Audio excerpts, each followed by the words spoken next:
Right now, you're listening to the Azeem Digital Asks podcast, the podcast where I, Azeem, talk to some of the top marketers in the industry, find out everything about them, how they got to where they are today, and more importantly, sharing some really useful marketing tips that will help everybody listening to this become better marketers. Stay tuned for another great episode.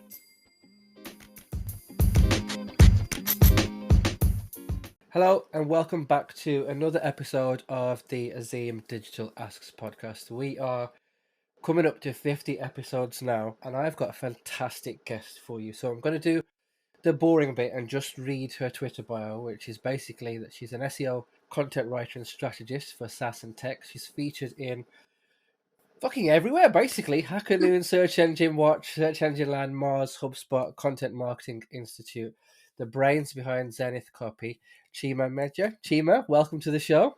Thank you so much, Azeem. Okay, and the actual fun introduction is that you are everywhere right now, and rightly so. So I'm very excited to have you on the podcast because I often scroll through Twitter every now and then. I'm like, boom, she's posted some killer stuff. Full disclosure though, I just hit bookmark and read it later on because I'm a terrible person who should click like more often. So publicly, I'm apologizing to you right now. But welcome. How are you? I'm fine. Thank you so much for having me, Azeem. It is a pleasure, and you are definitely more than welcome. I've got a bit of caffeine in my system, which is why I'm quite high, but I'm really excited for this episode. So, before we start, we always get into an icebreaker. And for yourself, Chima, I'd love to know, what is one thing that's on your bucket list that you would love to do, and why? Oh man, visit Japan. Like I've been obsessed with Japanese culture since I was a kid. Like I've watched a ton of Japanese documentaries. Like I'm just obsessed with Japan. I want to visit Japan. I want to wear a kimono in Japan. See some great Japanese architecture. I think they have really interesting architecture. They've managed to retain that bit of old culture new, and it's just incredible. Like I just want to go to Japan and just experience that culture firsthand. That's like the number one thing on my bucket list. Japan. That is amazing and quite a coincidence. That is one of the things that's on my list as well. I was literally talking to a very good friend of mine last weekend about, because he's been to Japan and he always tells me about it. He's like, oh, you've got to see this, you've got to see that. And I had to stop him talking because I was getting too excited, because right now I can't even leave my house pretty much, let alone think about going to Japan. But yeah, look, let's move on. We are going to talk all about content, something that you are definitely a pro in. And like I said, very glad to have you on and to pick your thoughts about this super important topic. So, before we start, I know I gave you an okay introduction, but there's nobody better to tell everyone about yourself than you. So, would you like to give the listeners who don't quite know you yet a bit of an introduction to yourself? Okay, my name is Chima.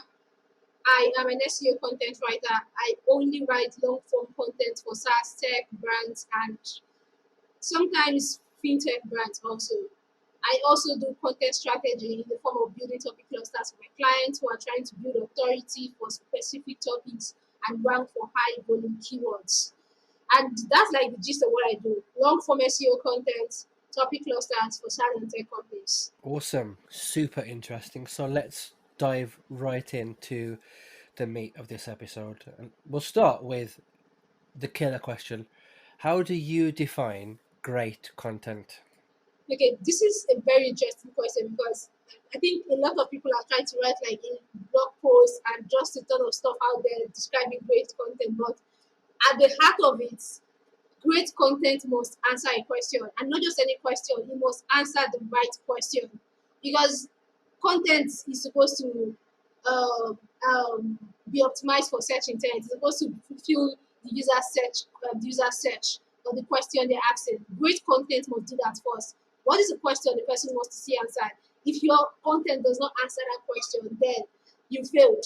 That's like the top of great content. It also has to be engaging. There's got to be a great flow to read that encourages the reader to read from the first line of text, the next line, like no disconnection whatsoever. No big words, no big grammar, no ambiguous statements that require me to pull out a dictionary and start checking the meaning of the word. Great content is filled with tons of examples. Like there's so much example that I'm looking at this content, I'm looking at the example, and it's just going right into my head, and I can start seeing myself using those tips immediately. It has to be practical, it has to be actionable. So that's what great content means to me. Number one, it satisfies search intent, answering a question. Number two, the flow is natural. Number three, no big words or big grammar, simple words. Number four, fill the thoughts of examples so that I can go and apply that stuff immediately. That is brilliant. Thank you very much for sharing. So you kind of touched on it a little bit there in your answer, but why do you think creating good content is important in your opinion? Yeah, number one, I think uh, the first thing you want to do when you create great content is build authority. Like, you want to be known for one thing, you want to be known for that thing, you want people to think of you and think of that word. It's the same way I think of content marketing, and the first place that comes to my mind is grow and convert. I think of inbound marketing and I think of HubSpot. That is what great content does. It builds authority, and with authority comes a followership. You start to have followers, you start to have people subscribing to your email list, following you across social media. They just want to see anything you're putting out because they've come to attribute authority around that topic with you. But most importantly, putting out content that is great is helpful. That is what you always want to be doing. You always want to be serving helpful content. So you build authority with great content, you build great followership with great content, and you help people solve problems. Already, not even 10 minutes in, and you are dropping knowledge bombs galore. I'm loving this. So let's talk about success. Once you've hit publish, or once you've sent the copy to the client, what does success look like once that content is out there? Okay, the first thing I think my clients are looking at is how many people are reading the content that they put out. That's like the obvious one. They want to be saying, are people talking about this piece on social media? Like, I think social media engagement is such a huge metric because the more people are talking about your piece on social media, the more people are sharing your piece, the more people are beginning to attribute you with authority. I also check ranking. I'm checking people who are linking back to the piece. So these are like a few things I'm looking at. Ranking, people who are reading the blog post, people who are staying on the page. I'm looking at bounce rates, but most importantly, above all else, I'm looking at who is clicking the CTA button on that blog post. If I want people to book a consultation, read the next post, whatever that CTA is, who is clicking that button. So just to recap, CTA clicks, ranking, social media sharing, engagements. Brilliant. Thank you very much for sharing. It's clear to me that obviously it's quite easy to see why you're so well respected in this field and why people look up to you. So I wanted to sidestep a minute and ask you a question that I've not prepared you for. Okay. How long did it take you to build up all of these skills and knowledge that you've got? Yeah, people find this hard to believe when I tell them that I've only been calling myself a content SEO since I think May last year. So What? 1 year. Prior to that, I was a Wow. generalist. Like, I remember beginning of last year, I was still calling myself an agent. I was using the keyword agency to describe myself. I think that was a one show. So it wasn't until April last year that I fully took SEO content as a niche. That is insane. Because for me, in my head, I was like, she's probably done this over years. Not too many because you look quite young, obviously. We can see each other, the listeners can't. But I was like, yeah, she's probably done this over years. 1 year is Yeah, but the insane. truth is that a lot of the stuff I learned about content was from working in house. I worked in house for about nearly 2 years. So there's so much you can learn about content, even when you're just on the writing side. So much you can learn about content from working with managers, from working with strategists, from following up results, even though the client don't ask you to. Like, I write, I follow up, I track, I see what's working, I see what's not working, and then I test on my own website. I built a website just so that I can test all of the stuff that I'm learning. And that would take you like miles and miles ahead of everybody else. Having a place to test everything you've learned. And I think that's something that is very pivotal in my growth. Absolutely. So again, I'm gonna put you on the spot now. Okay. Obviously, naming no names, but let's say, for example, you've got a specific tool on a website that says, "Oh, to get good SEO, you must write 1,000 words, or you must write 2,000 words." When you, as someone who is like an expert in this field, when you see things like that, how do you react? I think people who like to use definite word count don't really understand content marketing or don't really understand SEO. There's nothing like an ideal word count for content. Yes, the stat is out there that long form content converts. Yes, the stats out there that people stay on pages longer for long form content, but you shouldn't write long form content just for the sake of writing content.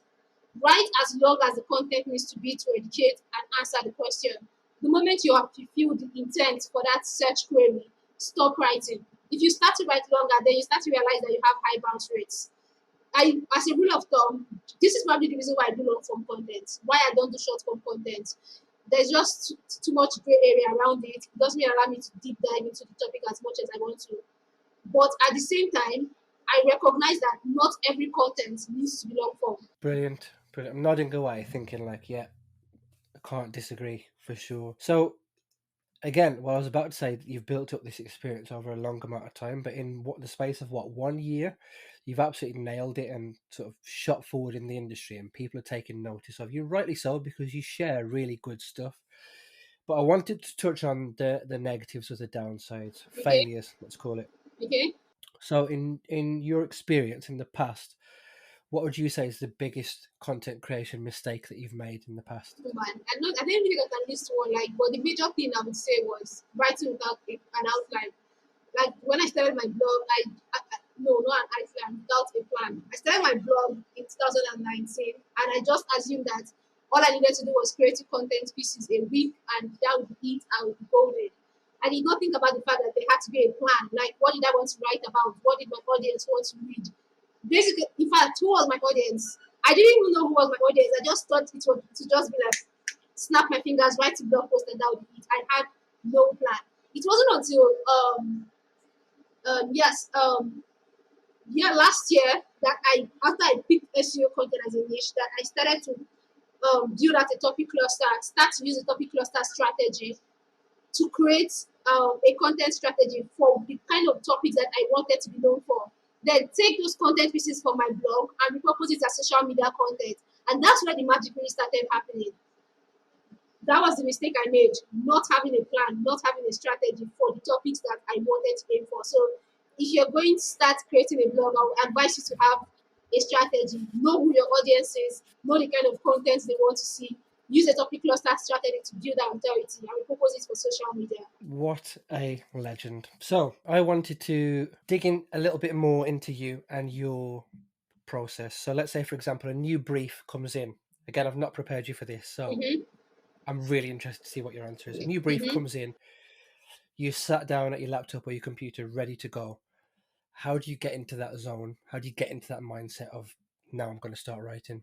Okay, I don't like I think people have a lot of ways for doing this, but my way is very simple. I get paid before I start writing, and once I get paid, I'm in the zone. It's very simple for me. Money motivates me. Money is my biggest motivator. This is why I charge 100% upfront before I even touch pen to paper. Charging 100% upfront, I see that alert on my phone and I'm like, yes, let's do this. And that is it. I'm in the zone right there on the spot. I use phrase, build out the content outline, do quantity strategy, put all of that data together, send it back to the client for approval. We go over it together, make sure it's on point, and then I just start writing. There is no getting in the zone. Money is my zone. I love your positivity, and before the end of this episode, I'm definitely going to dig into where that comes from. So keep that in your mind. But sticking to content right now, then. So you've talked about what success looks like. You've talked about what good content looks like. You've talked about mistakes that you've made. Let's talk about where this fits within a marketing strategy. So for context, the episode that comes out before this one is going to be all about a good marketing strategy. Very top level view. In your opinion, where does content fit within a good marketing strategy? Okay, first of all, you cannot have marketing without content. It's like trying to walk without legs. It's not possible. Like, yeah, it's true. Like from the point of the user, from the point the user starts asking a question about a solution that you're offering, you need to be there. Now, there are a lot of blogs that say start from the bottom, start from under, start from keywords that have buyer intent, that have purchase intent rather.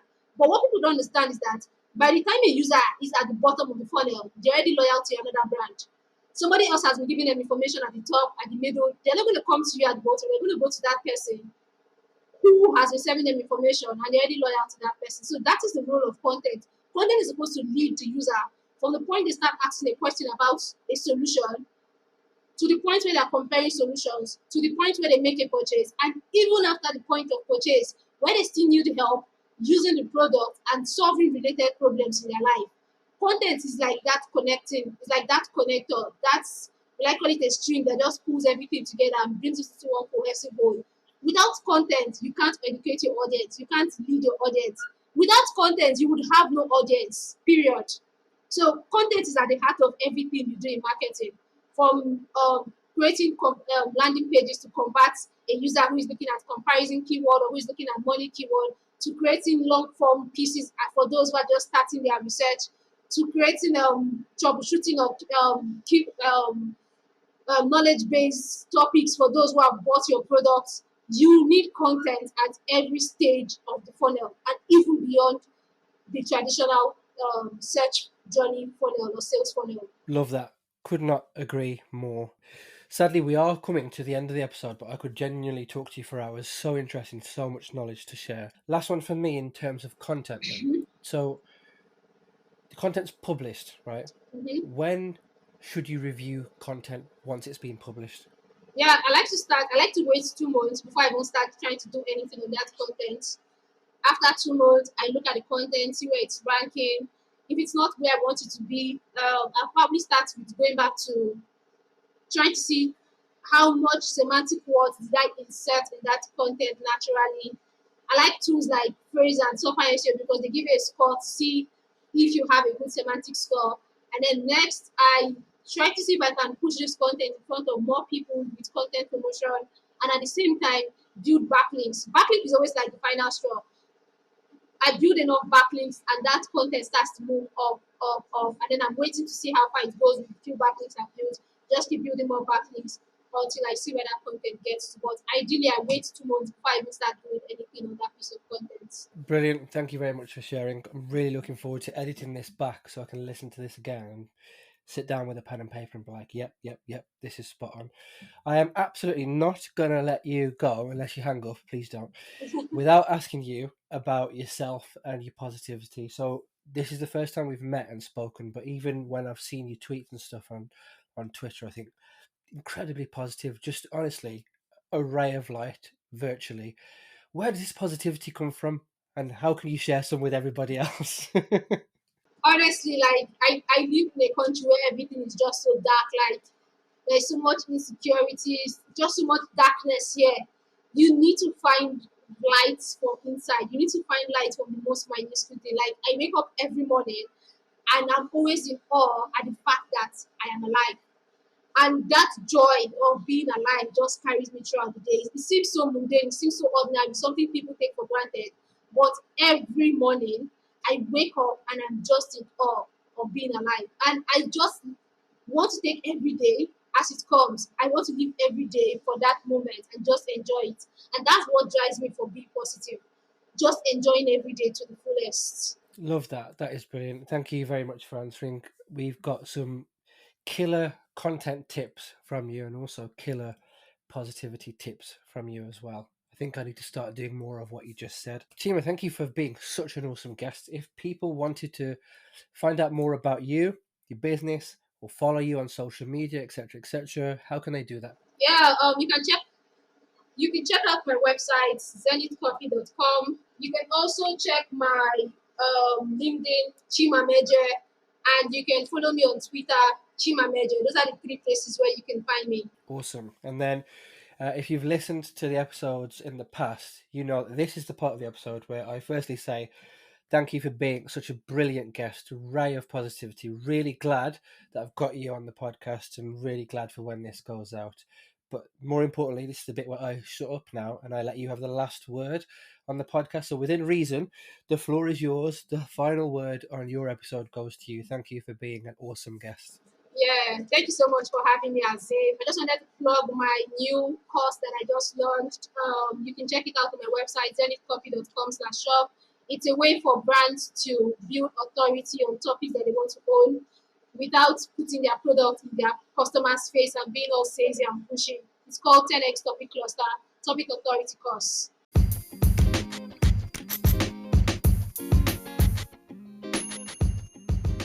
So that was another great episode in the bag. I'm really enjoying hearing from some brilliant people in this industry.